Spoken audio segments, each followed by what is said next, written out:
About a year ago, I lent about $30,000 to my mother-in-law. However, the only amount that has been returned is a mere $300. Huh? Mother? Is this all? Upon hearing my unintentional remark, my mother-in-law looked down. Seeing her pitiable state, I glared at her, which made my father-in-law point at me and erupt in anger. What are you saying? You, being helped by us, who do you think you are? Excuse me? Help? What are you talking about?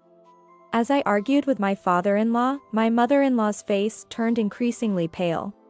From their attitude, I instantly grasped the situation. I see. If that's how it's going to be, I won't show any mercy either. This time, I'll go all out. My name is Sarah Clarkson. I'm a freelance illustrator. I married my husband, David, a year ago, and we've been living happily together. I started this job 4 years ago when I was 26. Until then, I had been working at a production company. But I wanted to do what I loved at my own pace, so after much consideration, I decided to start my current job. It took a lot of time and discussion with David to get to where I am now with my job. David had been opposed to me leaving the company ever since we were dating. David is a teacher. Being extremely earnest by nature, he believes that having a stable income is most important. Therefore, he thought that leaving the company to become a freelancer was very risky. When I was contemplating leaving the company to freelance, he often said this to me. If it's really what you want to do, Sarah, I won't stop you. But I don't want to see you upset if it fails. David, thank you.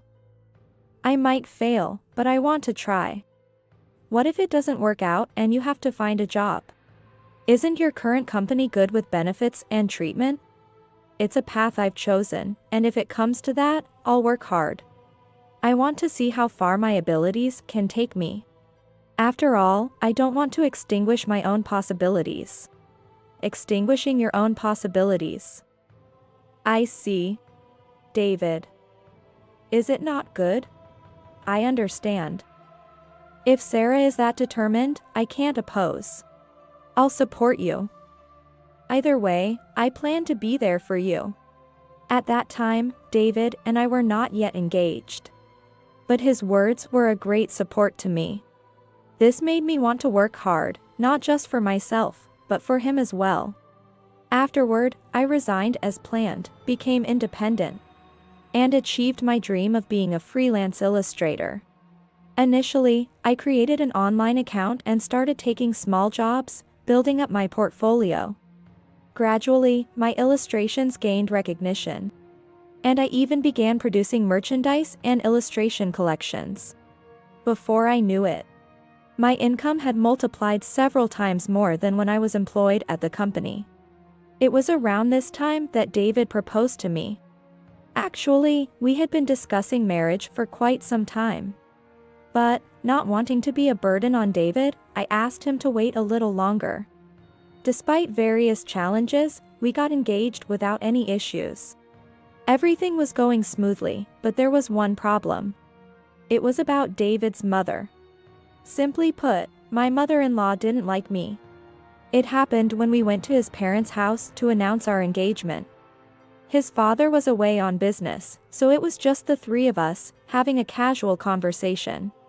However, as soon as I mentioned my job, my mother-in-law's smile stiffened, and her eyes changed.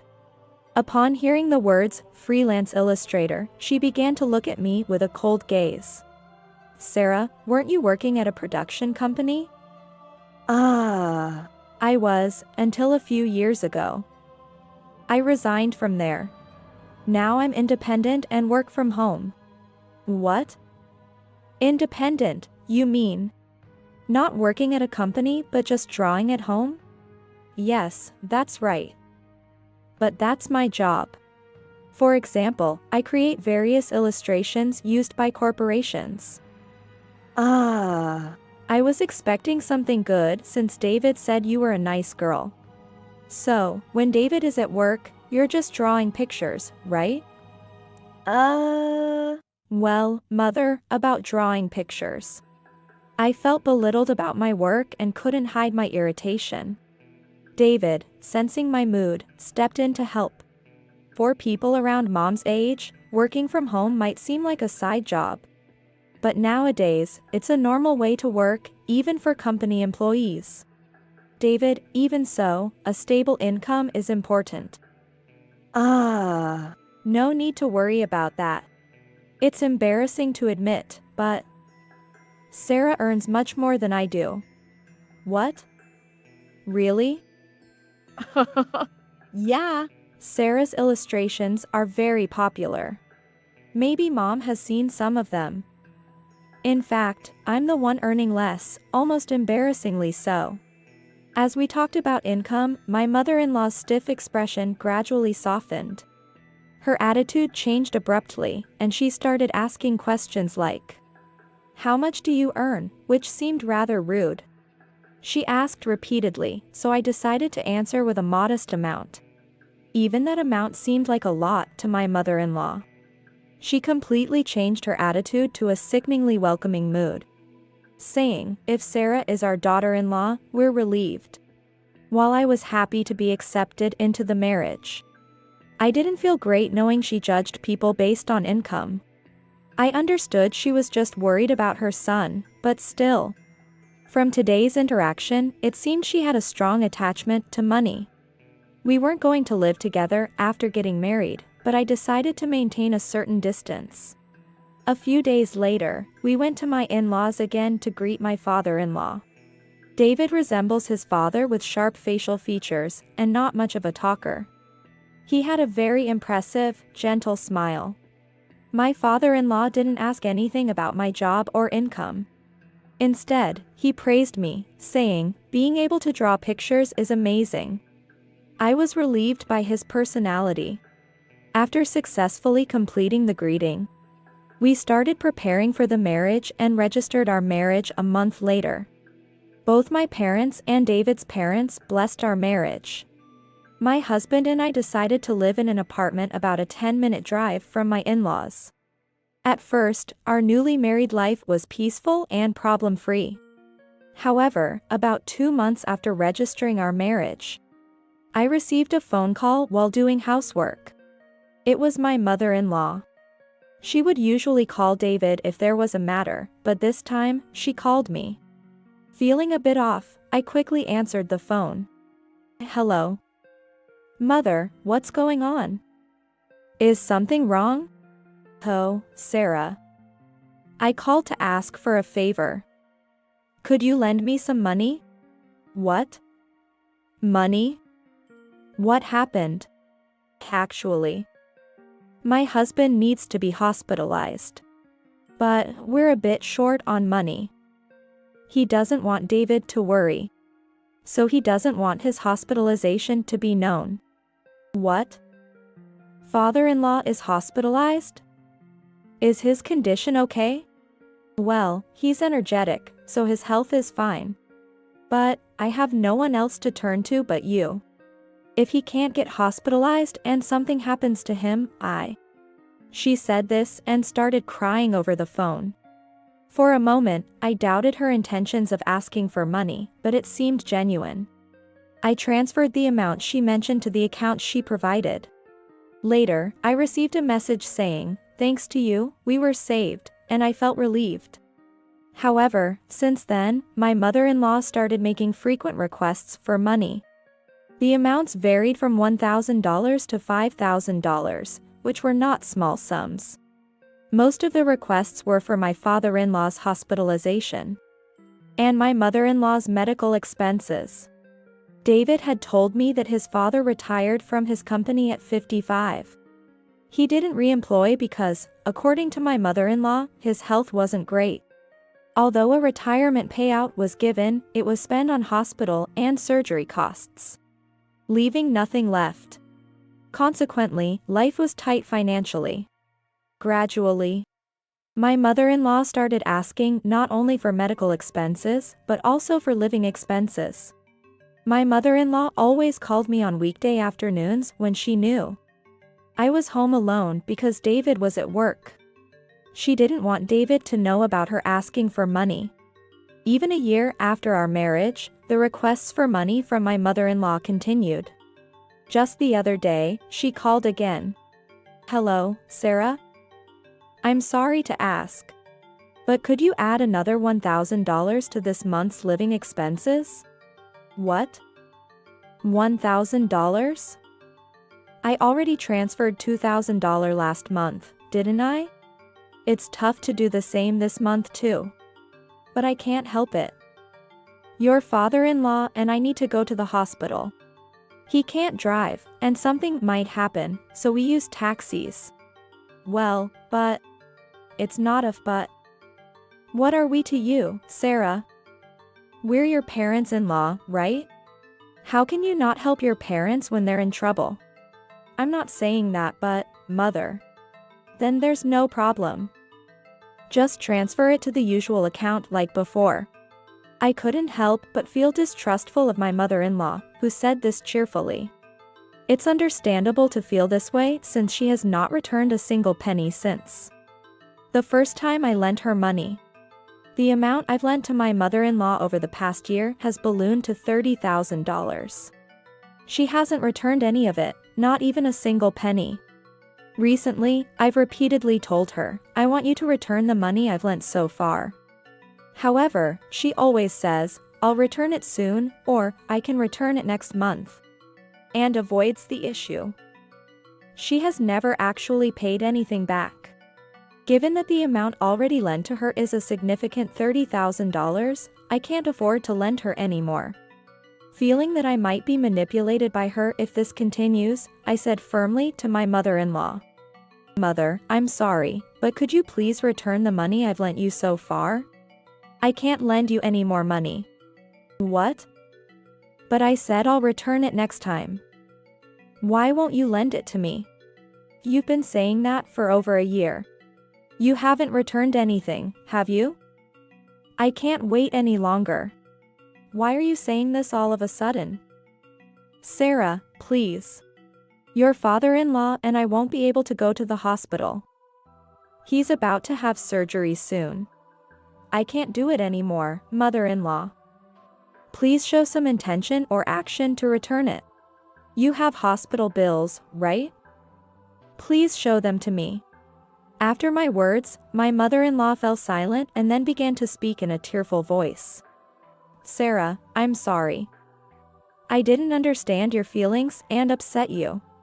Mother, you don't have to cry. You're right. It was wrong of me to keep borrowing. Come to our house tomorrow. I'll return the full amount I borrowed." "Okay. I'll come over after work tomorrow." "Yes, please do. But please keep it a secret from David, okay?" After hanging up, I was somewhat taken aback. I hadn't expected her to invite me over and say she'd return the full amount. The sudden change in her attitude was striking. But if I could get back the $30,000, that would be best. The next day, after finishing work, I headed straight to my in-laws' house. When I arrived, not only my mother-in-law was there, but also my father-in-law. From the atmosphere, I sensed that my father-in-law was somewhat angry, while my mother-in-law looked uncomfortable. It seemed as if they might have had an argument. It was rare to see my father-in-law with such a stern face. As I was pondering this, my mother-in-law handed me a thin envelope, saying, "Here, this is for you." From the look of the envelope, it was clear that it didn't contain $30,000. When I opened it, there was only $300 inside. Yet, when our eyes met, my mother-in-law said, "I've given it to you, now go home." Just $300? Far from the $30,000, and she's telling me to go home so arrogantly? Her lack of gratitude or remorse made my anger reach its peak. "Mother, is this all you're giving me?" My words, trembling with emotion, seemed to make her uncomfortable as she looked down. As I glared at her, my father-in-law pointed at me, infuriated. "What are you saying? You, being helped by us, who do you think you are? Excuse me? Helped? Father-in-law, what are you talking about? Don't play dumb. I heard it from Mom. You've been borrowing money secretly from her because your income has decreased recently. Haven't you? What? Wait a minute, please. That $300 is from my retirement money. You should have said thank you first upon receiving it. What is this? Is just this much? I was momentarily at a loss, unable to grasp the situation. When I looked at my mother-in-law, she was blatantly avoiding my gaze. At that moment, I understood the situation I was in. I felt my blood run cold. If that's the attitude they're going to take, I won't show any mercy either. I'll deal with this thoroughly. So my mother-in-law, unable to repay me, lied to my father-in-law and got this $300 from him. Unforgivable. And I have no reason to just go home now. As my father-in-law yelled, my mother-in-law tried to calm him down, awkwardly saying, "It's okay, now." Then she turned to me, hastily adding, "I'll handle this, Sarah. You go home. I'll explain it to your father-in-law." Okay? Excuse me? Mother, what are you saying? Are you going to continue lying? I'll tell father-in-law myself. Wait, Sarah. What are you going to tell father-in-law? What am I going to say?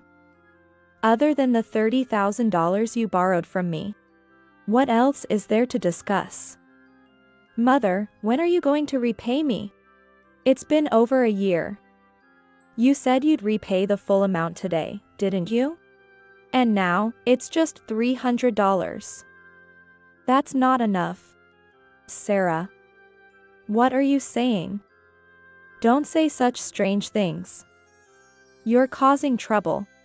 Interrupting my mother-in-law's desperate attempts to smooth things over. My father-in-law calmly intervened. Sarah.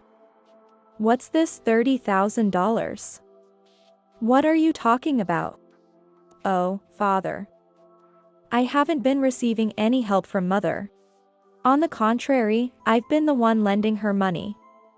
The total amount is $30,000. Would you like me to show you the transfer details as proof?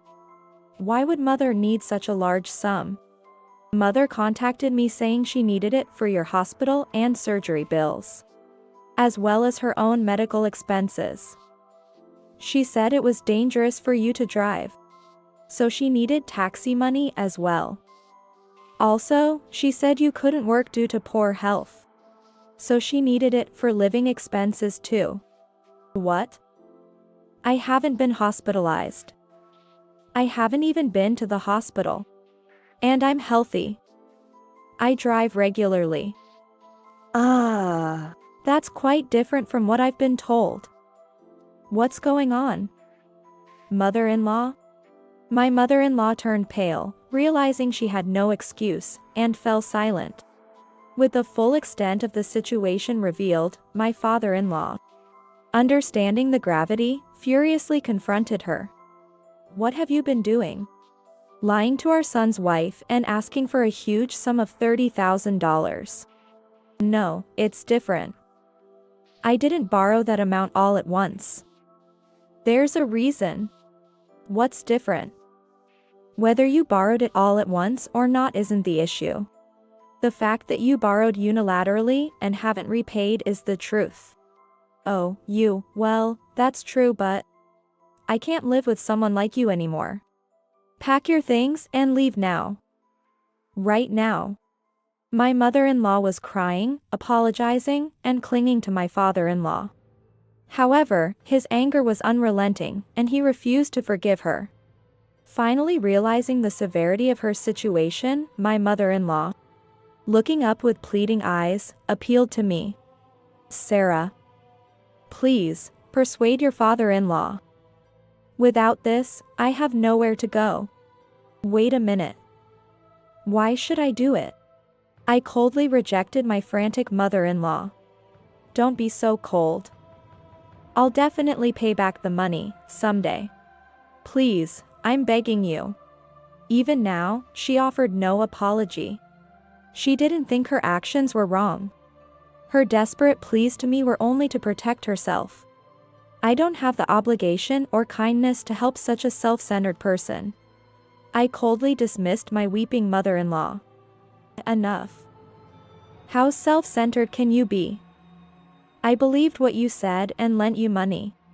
All lies. You have no intention of repaying me. Lying even to father-in-law. The first thing you should do is apologize to him and me." "Oh, right. I'm sorry. I'll apologize as many times as it takes until you're satisfied. So, please. What are you saying now? It's all just talk. I will never trust you again. It's none of my concern. I can't see you as family anymore, just as father-in-law said. I'll report this to David, and you must repay the full $30,000. No matter what it takes, you will pay it back." Overwhelmed by my firm stance, my mother-in-law collapsed, overwhelmed by a sense of loss. Shortly thereafter, my father-in-law presented her with divorce papers. It was decided that they would divorce on the condition that my father-in-law would cover half of the $30,000 she owed me. After being thrown out of the house, my mother-in-law apparently turned to David for help. However, after learning everything, David was furious and told her never to appear before us again. Now disowned by her son, my mother-in-law has no place to go and has been moving from one relative's house to another. Currently, she is staying at her sister's house. Given the circumstances, she's hardly welcomed there. I heard rumors that she's working desperately every day to repay me and contribute to living expenses. As for me, I'm living a truly peaceful life with David now. Though my father-in-law and David have apologized to me many times, it's not their fault. If she misses even a month's payment, I plan to hire a lawyer. This incident has taught me not to trust anyone too quickly, even if they are close. Going forward, I want to become someone who can better judge people and relationships.